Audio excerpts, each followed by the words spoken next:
Welcome to our channel Arunachala medical encyclopedia. இந்த வீடியோல நம்ம பார்க்க போறது ஃபிளாசிடிட்டி ஸ்பாஸ்டிசிட்டியா மாறுமா அப்படிங்கிற கேள்விக்கான ஆன்சர். சிம்பிளா சொல்லணும் அப்படின்னா சில கேசஸ்ல ஃபிளாசிடிட்டி ஸ்பாஸ்டிசிட்டியா மாறும். ஆனா எல்லா ஃபிளாசிட் பேரலிசிஸுமே ஸ்பாஸ்டிக்கா மாறாது. எப்போ இது நடக்கும், ஏன் இது நடக்குது அப்படிங்கறத தான் நான் இந்த வீடியோல உங்களுக்கு கிளியரா சொல்ல போறேன்.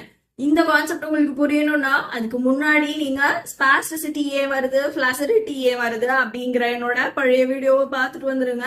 அந்த வீடியோவோட லிங்கை நான் வந்து இங்க டிஸ்கிரிப்ஷன்ல கொடுத்துருக்கேன். ஸோ அந்த கான்செப்ட் உங்களுக்கு தெளிவா புரிஞ்சாதான் இப்ப நம்ம பார்க்க போற கான்செப்ட் புரியும். ஓகே, ஸோ ஃபிளாசிடிட்டி ஸ்பாஸ்டிசிட்டி எப்படி வருது அப்படிங்கறது நம்மளுக்கு தெரியும்ல. நம்ம ஸ்பைனல் கார்ட்ல இருக்கிற காமா மோட்டார் நியூரான் ஒரு மசில் ஸ்பிண்டில் ஸ்டிமுலேட் பண்ணுது. இது கண்டினியூஸா காமா மோட்டார் நியூரான் யாரோட கண்ட்ரோலுமே இல்லாம இதை செஞ்சுட்டே இருக்க போது gamma motor neuron muscle spindle stimulate பண்ண உடனே muscle spindle alpha motor neuron stimulate பண்ணும். ஆல்பா மோட்டார் நியூரான் அந்த மசில கண்ட்ராக்ட் ஆக சொல்லி அந்த மசில்ல ஒரு டோன் ஜென்ரேட் ஆகுது. இதனாலதான் மசில் டோன் மெயின்டைன் ஆகுது. இந்த காமா அண்ட் ஆல்பா மோட்டார் நியூரானை நம்ம செரிப்ரல் கார்டெக்ஸ் கண்ட்ரோல் பண்ணுது. செரிப்ரல் கார்டெக்ஸோட மெயினான வேலை காமா மோட்டார் நியூரானை இன்ஹிபிட் பண்றது. காமா மோட்டார் நியூரானோட ஆக்டிவிட்டியை இன்ஹிபிட் பண்றது தான் நம்ம செரிப்ரல் கார்டெக்ஸோட ஃபங்க்ஷன். காமா மோட்டார் நியூரானை இன்ஹிபிட் பண்றதுக்கு யாருமே இல்லைன்னா அப்ப காமா மோட்டார் நியூரான் அதிகமா வேலை செஞ்சு ஸ்பாஸ்டிசிட்டி வரும் அப்படின்னு நம்ம பார்த்தோம். ஸோ ஹியர் அப்பர் மோட்டார் நியூரான்ல லீஷன் ஆச்சுன்னா, அதாவது செரிப்ரல் கார்டெக்ஸ்ல இருந்து காமா மோட்டார் நியூரானுக்கு வர்ற கனெக்ஷன் கட் ஆச்சுன்னா காமா மோட்டார் நியூரானை இன்ஹிபிட் பண்றதுக்கு யாருமே இல்லைங்கிறதுனால டோன் அதிகமாகுது. That is spasticity. Lower motor நியூரான்ல லீஷன் ஆச்சுன்னா, அதாவது காமா அண்ட் ஆல்பா மோட்டார் நியூரான்ல இருந்து ஒரு மசிலுக்கு போற கனெக்ஷன் தான் லோவர் மோட்டார் நியூரான்ல. அங்க லீஷன் ஆச்சுன்னா அந்த மசிலை ஸ்டிமுலேட் பண்ணி டோனை உருவாக்குறதுக்கே வழி இல்லைங்கிறதுனால மசில் ஃபிளாசிட் ஆகுது. So lower motor neuron lesion na flaccidity, upper motor neuron lesion na spasticity. இங்க எப்போ flaccidity spasticity மாறும் அப்படின்னு நம்ம கேட்டோம்னா நல்லா ஞாபகம் வச்சுக்கோங்க. அப்பர் மோட்டார் நியூரான் லீஷன் ஆச்சுன்னா ஸ்பாஸ்டிசிட்டி வருது. அது ஏன் அப்படின்னு உங்களுக்கு புரியுது. இங்க அப்பர் மோட்டார் நியூரான் லீஷன் ஆச்சுன்னா இமீடியட்டா ஸ்பாஸ்டிசிட்டி வராது.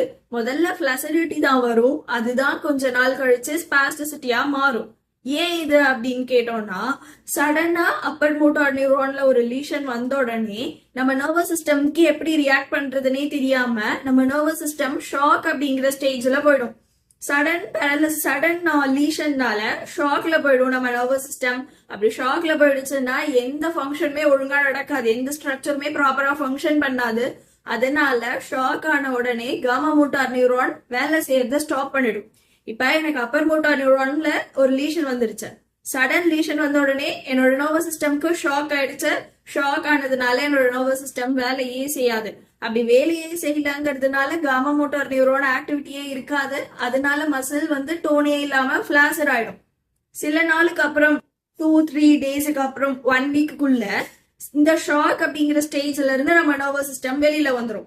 அந்த ஷாக் அப்படிங்கிற பீரியட் முடிஞ்ச உடனே இங்க எனக்கு என்ன, காமா மோட்டார் நியூரான்ல அடிப்படல, அப்பர் மோட்டார் நியூரான்ல தான் அடிபட்டிருக்கு. அதனால ஷாக்ல இருந்து பாடி வெளியில வந்ததுக்கு அப்புறம் காமா மோட்டார் நியூரான் நார்மலா ஃபங்க்ஷன் பண்ண ஆரம்பிக்கும். ஆனா அதை கண்ட்ரோல் பண்ற அப்பர் மோட்டார் நியூரானுக்கு வந்து லீஷன் ஆயிடுச்சு. அப்படிங்கறதுனால காமா மோட்டார் நியூரான அப்பர் மோட்டார் நியூரானால கண்ட்ரோல் பண்ண முடியாம அப்போதான் வந்து ஸ்பாஸ்டிசிட்டி டெவலப் ஆகும்.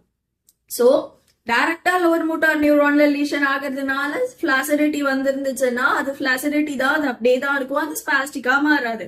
அப்பர் மோட்டார் நியூரான் லீஷன் ஆனதுனால ஷாக் அப்படிங்கிற ஸ்டேஜ்ல ஃபிளாசிடிட்டி வருதுல, இந்த ஃபிளாசிடிட்டி தான் ஸ்பாஸ்டிசிட்டியா மாறும் ஃபியூச்சர்ல அப்படிங்கறது தான் இப்ப நமக்கு வந்து கான்செப்ட்.